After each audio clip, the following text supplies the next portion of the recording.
Turns out that one group of Texans who were watching tonight's State of the Union address wish they were watching it from another country without having to move.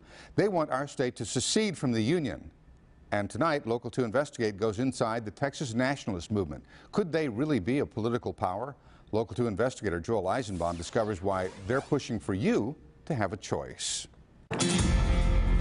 It may be a cold, rainy morning at the state capitol in Austin, but one by one they come with flags and signs and megaphones. The federal government has overreached, overstepped their bounds. I think secession is the only option. Welcome to a rally for the Texas Nationalist Movement. Their mission, turn Texas into its own country. Because you stand for liberation. Those here say they're not part of any militia, no plans to storm the Capitol. But they say the federal government is sending the country and Texas on a self-destructive course, and they want out.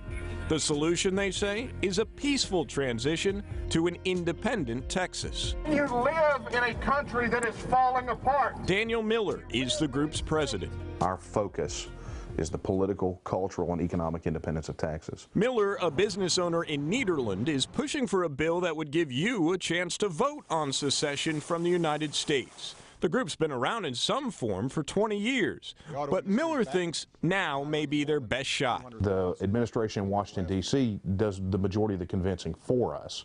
Every time those guys make a move, our membership grows. The Texas Nationalist Movement claims to have 250,000 members. Right now, there are more than 110,000 likes on the group's Facebook page. That's more than the Texas Democratic and Republican parties combined. Miller says the group's polling shows several Texas counties are 65% in favor of secession. And he's telling lawmakers that Texas nationalists now have voting power that can make a difference. I think is a fair warning to them, enough to skew an election result. But there's a big reality check. They're a bunch of clowns.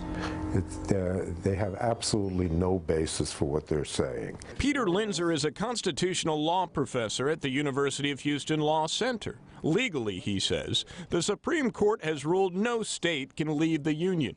Linzer believes the group is made up of political poor sports who can't accept that they're losing the national political game. These people don't want to be Americans anymore. I don't think they like being told that. It ain't going to happen. Texas nationalists we talked to say they believe they'd win any legal battle. Some lawmakers have told us they're also frustrated with the federal government, but not one of them has proposed a bill to put secession up for a vote.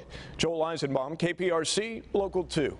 By the way, Texas Nationalists did not start that now famous White House petition asking for Texas to secede. They have their own petition. It focuses on convincing state lawmakers.